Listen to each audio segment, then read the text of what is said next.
1906년 미국 뉴욕시의 북쪽에 있는 빅무스라고 하는 호수에서 뒤집힌 보트와 그 속에 임신한 그레이스 브라운이라는 젊은 여성의 시신이 발견되었습니다. 이 살인 사건을 조사하던 경찰은 죽은 여성의 연인이었던 체스터 질레트라는 사람이 범인임을 알게 되었습니다. 이 사건이 났을 때 시어도 드라이즈라고 하는 유명한 소설가는 이 사건을 통해서 그동안 미국인들이 소중하게 생각해왔던 아메리칸 드림, 다시 말해서 미국의 꿈에 대한 깊은 의문을 품기 시작했고, 그래서 이 사건을 주제로 해서 1925년에 저 유명한 아메리카의 비극이라는 소설을 출간하게 되었습니다. 청교도들이 종교의 자유와 풍요로움을 누릴 기회의 땅이라고 여겨서 아메리카 대륙을 찾아왔고 이 땅을 상륙했는데 세월이 흐르면서 자본주의 계급사회가 형성되게 되었고 이 영향으로 미국 사회는 빈익빈 부익부가 점점 확대되면서 가난한 사람들이 느끼는 박탈감과 열등감이 깊어지게 되었습니다.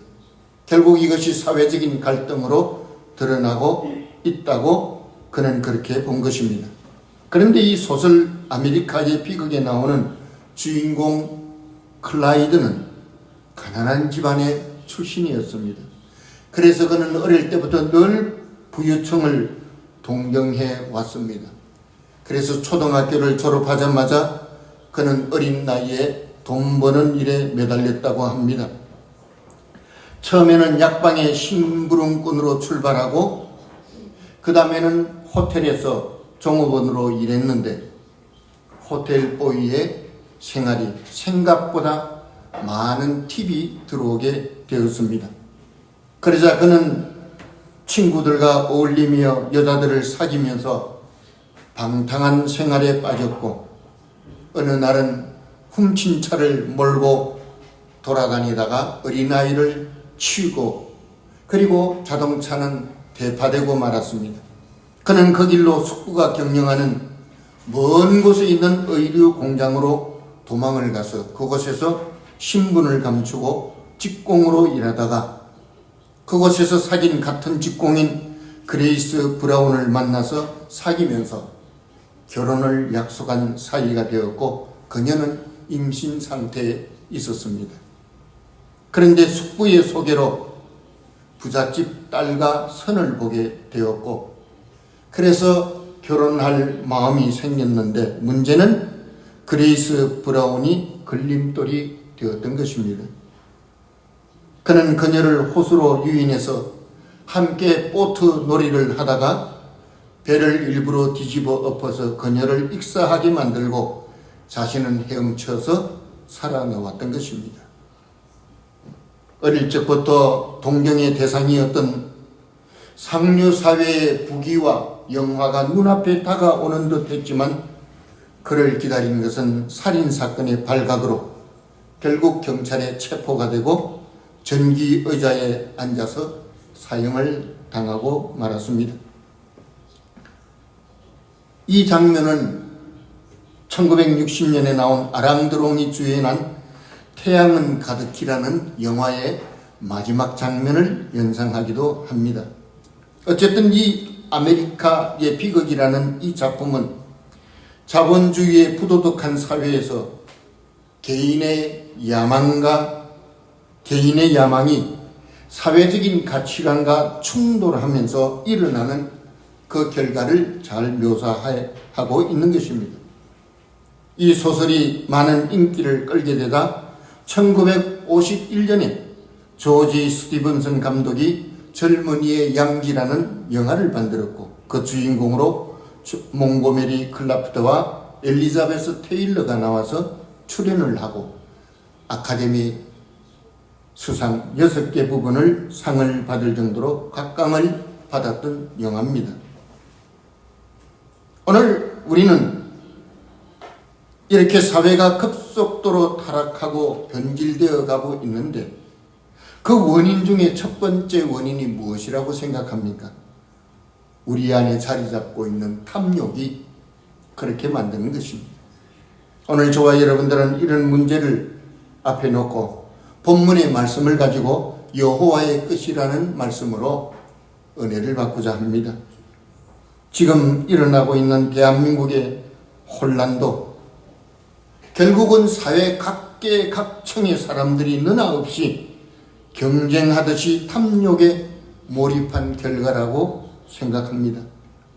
예수님은 자신의 제자들이 이런 세상에 홀로 남는 것을 염려하셔서 요한복음 17장 15절에 말씀하시기를 내가 비옵는 것은 그들을 세상에서 데려가시기를 위함이 아니요 다만 악에 빠지지 않게 보존하시기를 위함이라고 하셨습니다. 이 말씀은 이 세상을 변화시키기 이전에 사람을 먼저 변화시켜야 한다는 말씀인 것입니다.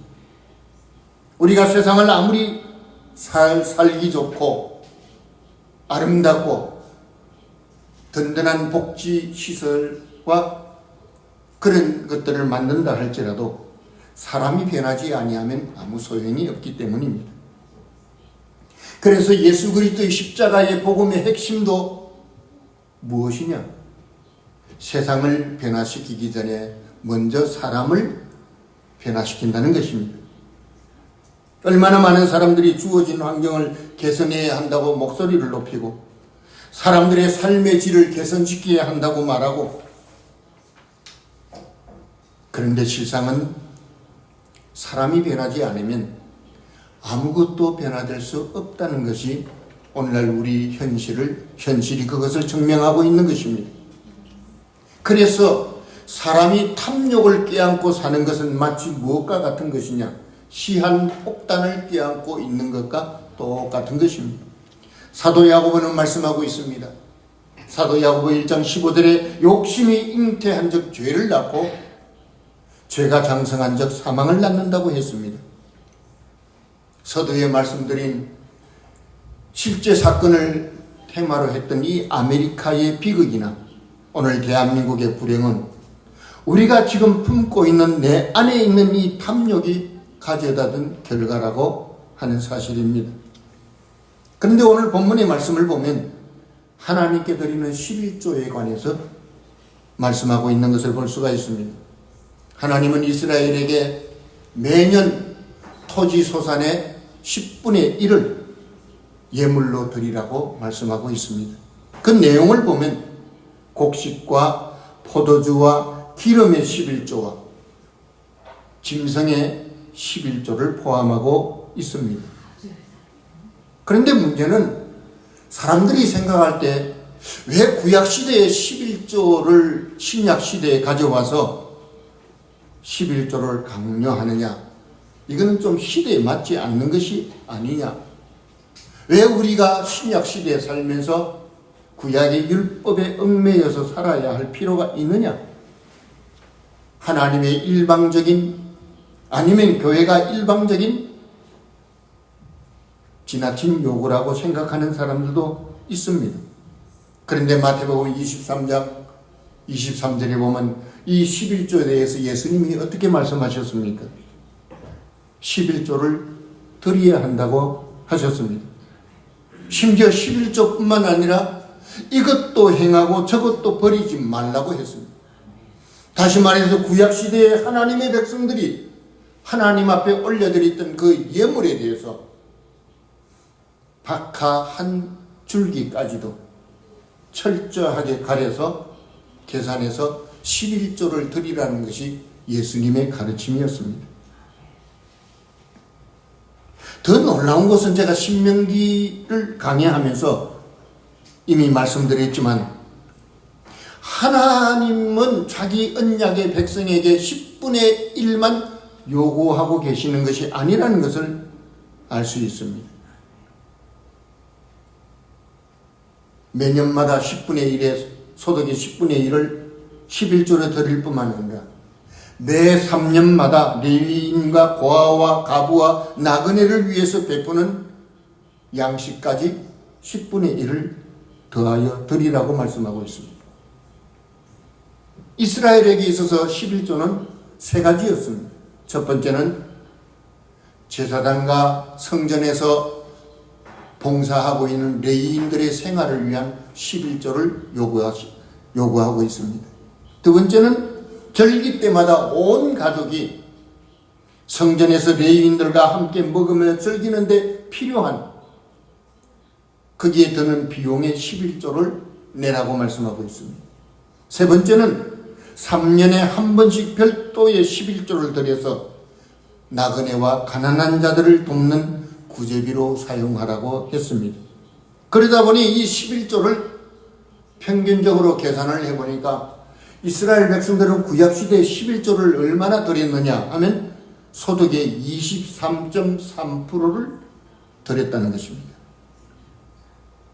문제는 하나님이 이 11조를 자기 백성에게 요구하고 계시는 이유가 무엇이냐 하는 것입니다.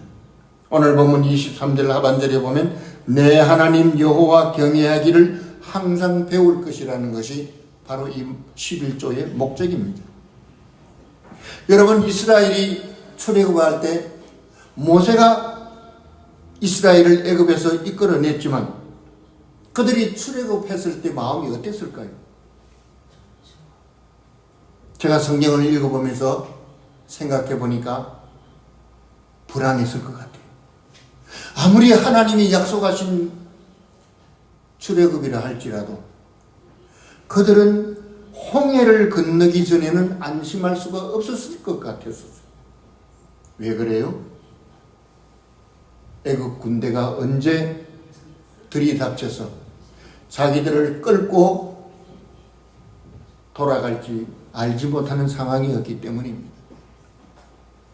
그런데 어떻습니까? 하나님이 홍해를 갈르시고 그 홍해를 이스라엘 백성들에게는 육지같이 건너게 하셨지만 그들을 추격하는 애국 군대를 그 홍해 바닷물에 수장시키고 이스라엘이 반대편 광야에 섰을 때 성경은 무엇을 기록하고 있습니까? 미리암과 더불어 하나님 앞에 기쁨으로 찬양을 했다 그랬어요. 홍해를 건너고 나서야 이스라엘 백성들은 진짜 출애굽을 실감할 수가 있었던 것입니다. 우리 삶에도 그런 것들이 많이 있잖아요. 뭔가 일이 이루어진 것 같은데 안심이 안 되는 단계가 있잖아요. 그런데 그 중요한 그 단계를 넘어가면 그때서 이것이 현실이구나. 그리고 안심하는 것처럼 이스라엘도 그랬습니다.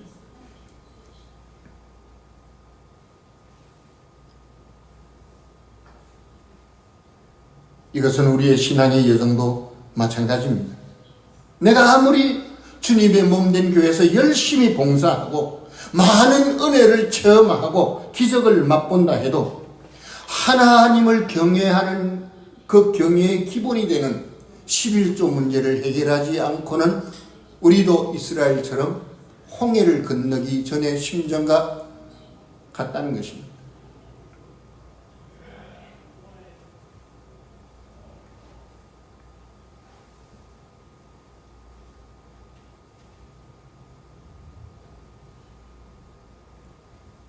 그러므로 11조는 내가 영적인 홍해를 건너서 진정한 자유를 얻었는지 그렇지 않은지를 보여주는 시금석이라고 할 수 있습니다.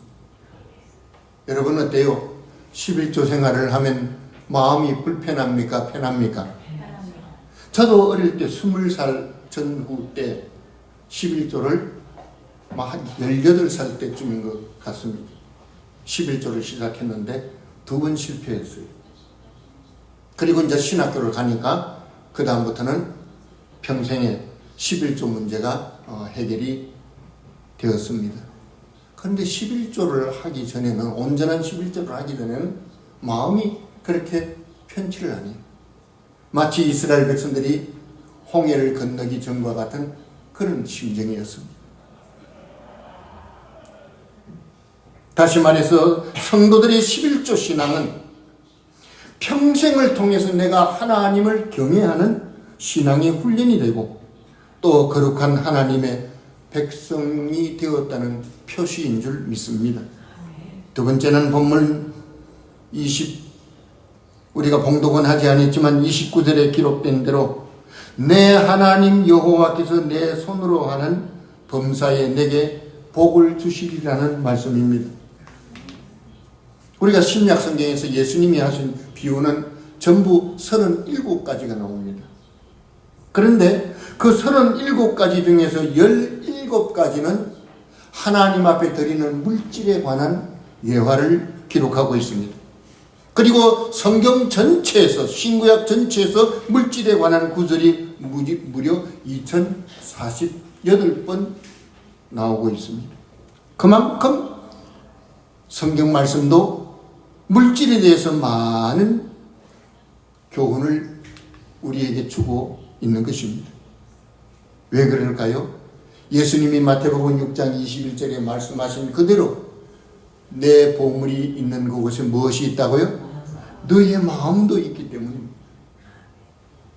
그러므로 11조가 없는 신앙생활은 영적 훈련이 안 되었다는 것을 의미하는 것입니다. 아직 하나님을 경외하는 마음이 많이 부족하다는 것을 의미하는 것입니다. 그래서 말라기 선지자를 통해서 하나님이 우리에게 하신 말씀이 무엇입니까? 야, 네가 그렇게 11조를 드리기가 힘들고 어렵거든. 그럼 나를 한번 시험해 보라.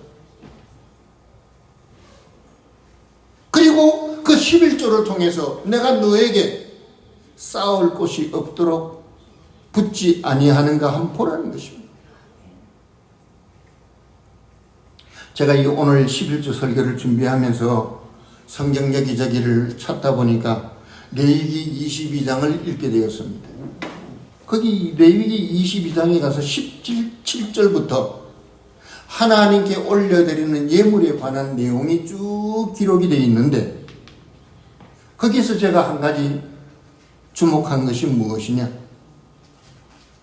하나님이 기뻐 받으시는 예물에 대한 말씀이 7번 계속해서 반복되고 있는 것을 볼 수가 있습니다. 여러분은 어때요? 남들에게 선물을 줄 때 주기는 아깝고 안 주기는 거시기 하니까 답답한 마음으로, 화가 나는 마음으로, 아까운 마음으로 선물을 합니까? 그러면 그게 선물이 아니죠. 네. 내가 마음이 불편한 가운데서 선물을 하면 받는 사람도 어떨까요? 마음이 불편한 것은 인지상정입니다.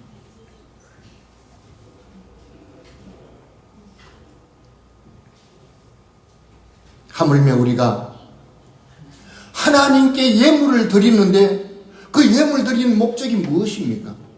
여호와 하나님을 기쁘시게 하기 위함인 것입니다. 당연히 우리는 그렇다면 기쁜 마음으로, 자원하는 마음으로 드리고 정성을 다하는 예물이 될 때 하나님이 기쁘게 받으시는 줄 믿습니다. 예물의 목적은 상대방을 기쁘게 하기 위한 것입니다. 그렇다면 우리도 즐거운 마음으로 예물을 올려드리면 왜 하나님이 우리를 축복하지 않으시겠느냐 하는 것입니다. 그런데 우리는 늘 생각이 어때요? 복잡합니다. 계산적입니다. 그래서 하나님 앞에 예물을 드리기는 드리는데 정성이 부족하고, 그래서 감사와 기쁨은 사라지고 억지로 하는 경우들이 많기 때문에, 그래서 하나님을 기쁘시게 하지 못하는 것입니다. 그 이유는 서두에서 이미 말씀드린 대로 우리 안에 뭐가 있어요? 탐욕이 자리 잡고 있기 때문입니다. 그러나 여러분, 분명히 11조는 내 것이 아니라 하나님의 것입니다. 이것은 내가 정한 것이 아니라 하나님이 그렇게 정하신 것이에요. 하나님의 법이 11조는 내 것이라 그랬어요.